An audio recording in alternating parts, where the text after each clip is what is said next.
Hey, welcome back to the Lead Up Podcast. I'm your host, Mike Harbour. This is episode 416.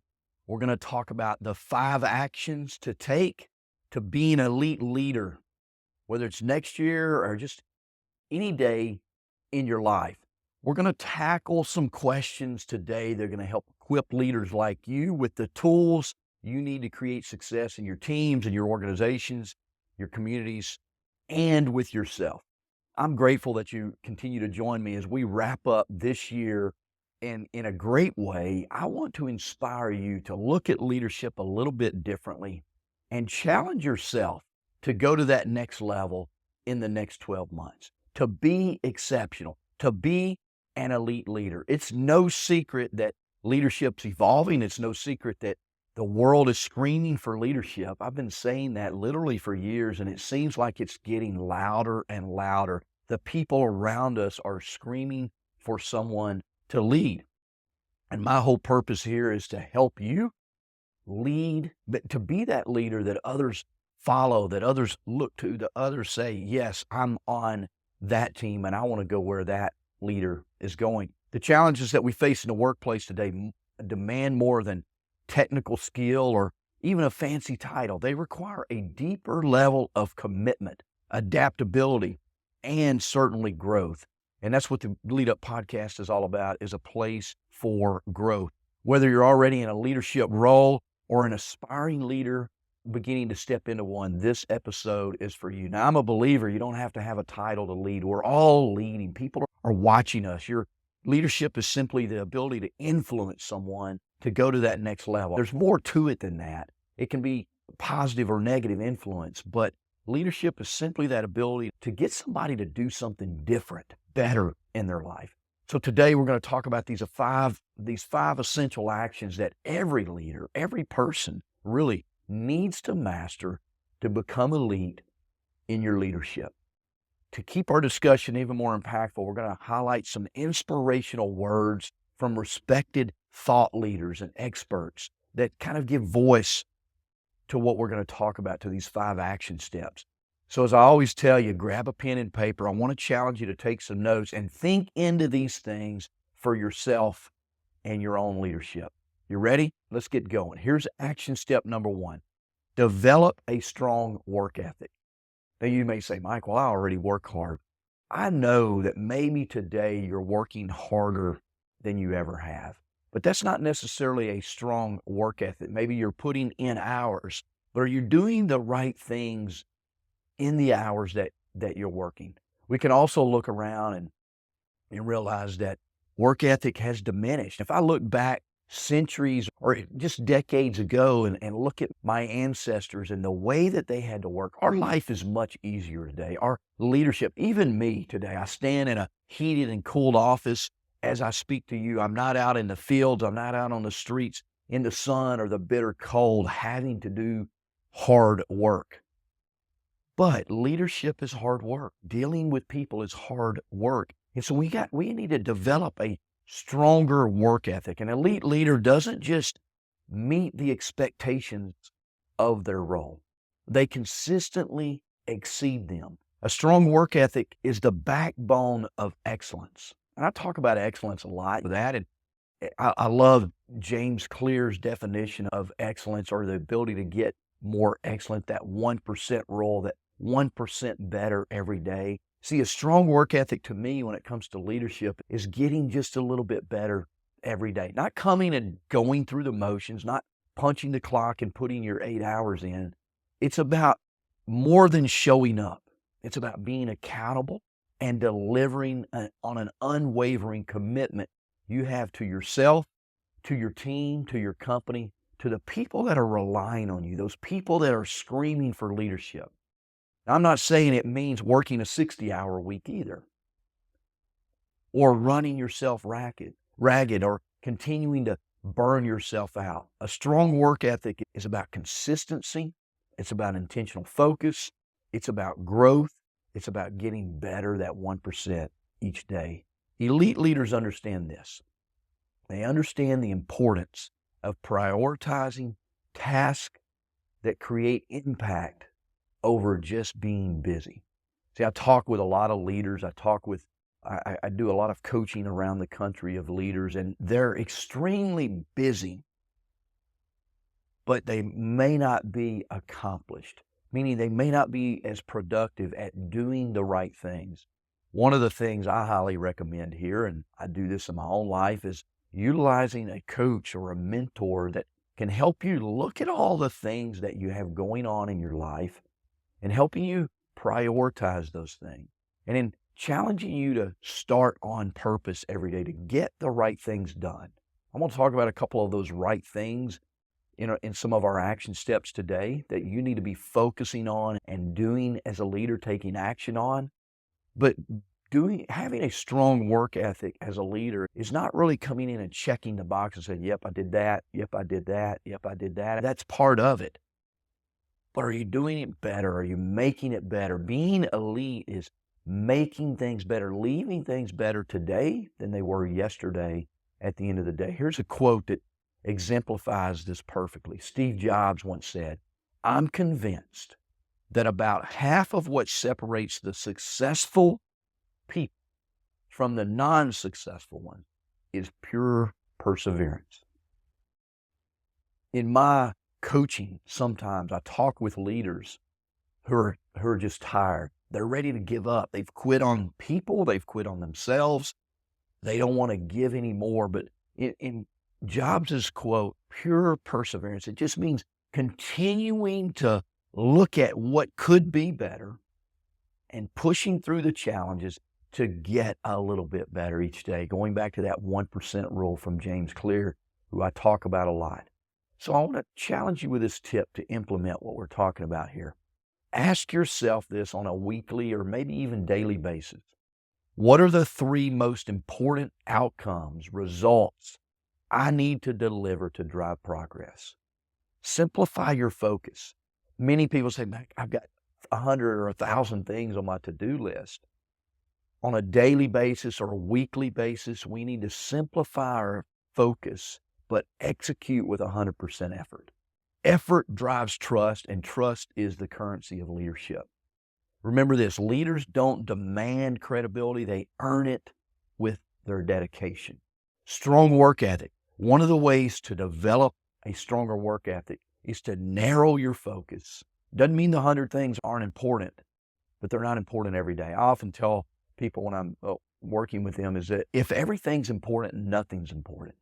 What are the 3 things that are most important right now for you to put your attention and effort and give it 100% of that effort? Strong work ethic into that versus being this hummingbird that's flying around, pollinating everything around you, but not really getting anything done. Action step number 1, develop strong work ethic. Number 2, improve your problem-solving skills. Look, don't we all need the ability to be this superhero, to be able to see what's going on and just throw a solution into there? To lead at an elite level in the next year, you've got to be able to improve your problem-solving skills. Look, challenges are going to come your way. This year may be coming to an end, but next year is going to bring its own set of new problems. It's just a fact of life. It's a fact of leadership. You may lose someone on your team that you didn't expect to lose, or that is going to hurt you desperately to lose because they're an A player. Elite leaders aren't just reactive, though. They're effective at analyzing complex situations and crafting solutions quickly and efficiently. When we think about the challenges we have going on in our workforce today, I want to challenge you to look at next year, begin to be proactive into that. What if you lose your A player or 2 A players? How are you going to respond to that? How could you respond to that today so that you can keep it? To create a place where they want to stay, where they won't even consider leaving. I want to challenge you right now, but grab a copy of my book, Quit Losing Talent, the expanded edition. Go to Amazon. We talk about creating a stay culture. What are some things that you need to be doing as a leader to solve that problem right now? Don't wait until it is a problem. Solve it before it becomes a problem. We have major turnover challenges right now in the world, major retention issues, major employee engagement issues. All of these are solvable, but we've got to improve our problem-solving skill. not waiting on someone else. If the CEO would do this, or if the executive team or admin team would do this, look, you're a CEO right where you stand. What can you do right now to begin to solve those problems that are right in front of you? Maybe it's communication issues. Why wait on someone like me, a coach, to come in and to begin to solve those? Go grab a book. Do some personality assessment. Do some training with your team to begin to build teamwork and bring solutions into that. Albert Einstein said this: we cannot solve our problems with the same thinking we use to create them. That's a call to innovate, to reimagine different paths when confronted with obstacles. It's a challenge for you to begin to change your thinking now before it's too late, before you are forced to, which is what most people do today. And it creates these feelings of overwhelm with problems. But successful leaders take these opportunities to innovate and do it ahead of time. Here's a tip for you. I want you to start honing your ability to ask better questions. I don't remember what episode it was, but if you go to leaduppodcast.com and just do a search for Leading with Questions by Bob Tiede, you might even pick up that book, Leading with Questions, or a book that John Maxwell wrote called Good Leaders Ask Great Questions. There's all kinds of books out there on asking questions. There's a book that I love to reference a lot. It's called The Question Behind the Question, QBQ. Our ability to ask better questions help us come up with better solutions to begin to solve problems before they become problems. That's the key of elite leadership. Begin to, instead of asking, why is this happening? What is the best path forward? What can we do to prevent something from happening? Here's what I know. Next year in your leadership, you're going to lose somebody. You're going to lose some people. You're going to lose one of your critical team members. But what if you could prevent that right now? What can I do? That's a better question. What can I do right now to create a better culture within my team, to create a place where my best team members want to stay? Because here's the thing that you really need to understand and be ready for. If you lose your top players, you're only left with your low performers. How will you handle that then? Wouldn't it be better to aggressively and assertively create a culture where your best people want to stay right now? That may mean you lose some of your low performers. I would rather lose my low performers than my high performers. But that requires you to change your way of thinking. Quit being reactive and be proactive in your approach to leadership. That's what elite leaders do. And I want to challenge you to step into next year doing that.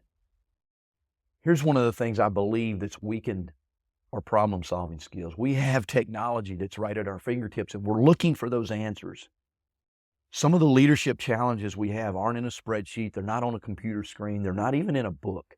They're in the face-to-face interactions that we have with people. They're not in an email. Your solutions aren't in an email. They're in a conversation that you have with the individuals on your team. They're in between your ears, and you're changing the ability to think differently into the problems that you continually face. Look, the problems that you're facing aren't different. They just come packaged differently. They're not different than anybody else. They're not different than what we've faced in the past. What is different is our ability to solve those problems to make a difference into the future. Now, I'm a big believer in Googling, and I love AI technology today. I use AI technology every day. As a matter of fact, I'll use it with this podcast that I'm recording to help me clean it up, edit it, and then publish it. Those are great tools. But for you to hone your problem-solving skills, you've got to read, you've got to study, you've got to do some role-playing, you've got to get some coaching, you've got to listen to podcasts, you've got to think differently into things, and then you've got to act on those things with different thinking that brought you into your current level of problem. So I want to challenge you to put away your distractions. Create some block time in your life. Block some time to learn. Block some time to grow. Read some books. Listening to podcasts like this, thank you for listening. If you know someone on your team or one of your colleagues that need some personal growth and development around their leadership skills, please share the Lead Up podcast with them. But we have to force our brain to begin to send us new ideas. And the only way we do that is we have to replace old thinking, old ideas, old thoughts with new information. And you don't get that by being complacent. That's part of developing a strong work ethic as well as developing the ability and the time to grow and learn new things. Let's look at action step number 3. It's resolve to be emotionally intelligent.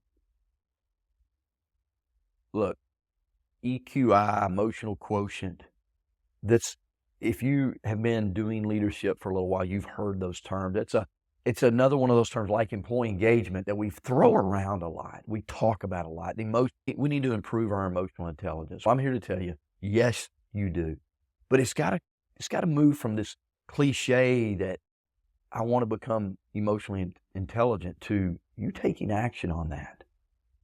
One of the greatest things you can do to become emotionally intelligent is to have some block time, some quiet time with yourself, and begin to ask yourself hard questions. We cannot be emotionally intelligent with others until we are emotionally intelligent with ourselves. How do I react when someone gives me bad news? How do I react when we don't achieve a goal? How do I react when someone calls in? How do I react when I see someone on their cell phone when they should be working? I need to be aware of my own emotions first. I need to be clear on how I'm acting, how I'm responding, how I'm showing up. Your ability to truly understand and connect with yourself and other people in the future is a non-negotiable. Look, we live in the most connected society in history. I'm connecting with you through technology right now. We connect through email and text messages, video from across the globe, audio from anywhere. And yet we are miserably disconnected from people. We use those technologies to lead people. And they're tools. They're not the way to lead. Daniel Goleman, who's considered a pioneer in emotional intelligence, he summed this up perfectly. He said, what really matters for success, character, happiness, lifelong achievements is a definite set of emotional skills. Your EQ, not just your cognitive abilities that are measured by conventional IQ tests. What he's saying is we have to get people smart. Your degree, your credentials, your certifications, no one cares how much until they know how much you care. No one cares how much until they know how much you care. I want to challenge you in this next year to develop your caring skills, your emotional intelligence skills. Begin with self. It begins with you before you can step into being emotionally intelligent with others. So here's a tip. Take 5 minutes of your workday to ask, how did I handle my emotions today? Did I show empathy when someone needed support? Did I listen when I talked? Was my energy projecting positivity, care, and concern for others around me? Or was my energy withdrawn or negative? Did I have a wall put up? Here's what you need to know about your EQ is whatever energy you're projecting is the energy that your team is going to pick up on. This is what I mean by understanding self. You might need to get some coaching to help you with that. When you master your EQ, you build engagement, you improve engagement levels, and you make a better way forward for their performance. And you will, my friend, become an elite leader. Let's work on action step number 4, adaptability. In the last few years, it's shown us if anything, it's shown us that nothing will remain the same. Change is a constant, and those who are flexible will thrive. I remember one of my favorite quotes from Eric Hoffer. He said, the learned will inherit the earth. The learner will inherit the earth, while the learned will simply be prepared for a world that no longer exists. And so when we think about adaptability, we have to continue to learn, continue to grow, continue to adapt our emotional intelligence, our work ethic, all of those things that we've already talked about today. But you have to become adaptable. John Wooden says, be quick, but don't hurry. This resonates deeply with adaptability because it's about making the necessary adjustments without compromising on clarity and purpose. Your vision doesn't change, how we get there may. And so we want to have a clear vision of where we want to go, where we want to lead people, where we want to take our teams. But you may have to adapt how you get there based on who shows up today, based on what's going on in your life. Being adaptable doesn't mean you shy away from structure and strategy. It just means that you're prepared to pivot when those situations call for pivoting. Maybe it's a sudden change in your industry, a shift in team dynamics, or even a need to approach or tackle a familiar issue. Elite leaders adjust quickly and with confidence. You're always ready. You don't get stuck in your black and white rigidity of, no, this is the way we're going to do it. If that's not moving things forward, then you have to be flexible. You have to adjust. So here's a tip for you. Put yourself in situations that force you outside of your comfort zone. Always be ready. Always be ready. Say that to yourself. Always be ready to adjust as needed. Volunteer to lead a project in a new department. Explore advanced technologies in your industry. Even if it's uncomfortable at first, each time you stretch yourself, you're adding your adaptability. You're adding to your adaptability muscle.